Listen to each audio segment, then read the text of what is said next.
when was the first time that you knew this was a series that was going to rely heavily on time travel? I guess, well, we've kind of foreshadowed it all along with the flashbacks, I remember in the first season we were one of the first TV shows that kind of relies so heavily on telling a character's backstory in the future. So I guess that's when we first started playing with it, but the notion of going backwards and forwards I think wasn't introduced until last season. Okay, so how much kind of pre-awareness do you have of where the story is going, and are you just as curious about the action that's going to come? I really am curious about the action that's going to come. I actually just had a conversation with Damon and Carlton, and I put forth my own theories about what's going on the island, and I'll be curious to see whether how close I come to the actual truth of it. What kind of role do you think the internet has played in making the show and helping to kind of forge the path it has made? A huge role. I know for a fact that the writers and the producers read the blogs, read the fan sites, and I know it's made a difference in terms of certain characters' futures and certain storylines. So, it's an irreplaceable part of media today, and it will affect television, I think, from here on in. Cool. So right now, obviously, you've got a contract through this season. Do you have any sense of if you'll be back for season 6? Do I have a sense of it? I hope to be back for season 6. I'd like to finish what I started, but we'll see. The show takes many twists and turns, as you know, so nothing is guaranteed. What's your number one question when you're talking to the guys about like the direction of the program and what you personally want to know? I've had a couple of questions that have been kind of long-standing. One is, what's Jin's place in the overall mythology of the show?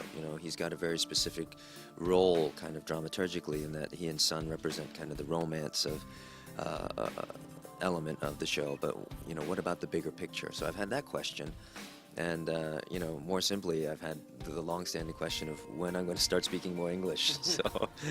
So those have been the two longer questions I've had. Do you think the series creators had a sense of where the show was going the whole time, or do you think it's kind of a make-it-up-as-you-go situation? I think they had an idea of the end point for the series the entire way. That said, there's a lot of room for making it up as you go along the way. Right on. So you had mentioned a road trip sort of scenario where it was like they had the idea of what it was going to be in the end, but maybe not what every step along the way. Yeah, that's something I quote from Carlton all the time because I think that's a great analogy. He says, this show is like a road trip from New York to L.A. We know we want to get to L.A., but we don't quite know what cities we're going to stop in along the way. Is it a good thing that there's an end point that you know about at this point? I think so, although, when I think about it, there really is no true endpoint to the story, because these characters' lives will continue, at least some of them, will continue beyond where the point the show chooses to end. So, someone asked me earlier what point I'd like to travel to in the future, and that's the day after the last show airs. Well, given the fact that this is a massively popular series, do you think it's going to have life outside of just 6 seasons on television? That's a really interesting question. I don't know. Some shows like The X-Files tend to find, an extended lifespan in other media, and maybe that will happen to this show. That said, I'm completely content and happy to see this kind of volume of work, self-contained, and as a piece of television history. When are Sun and Jin going to get back together? Hopefully sometime soon for Jin's sake. Right on. Thank you so much for talking. Sure.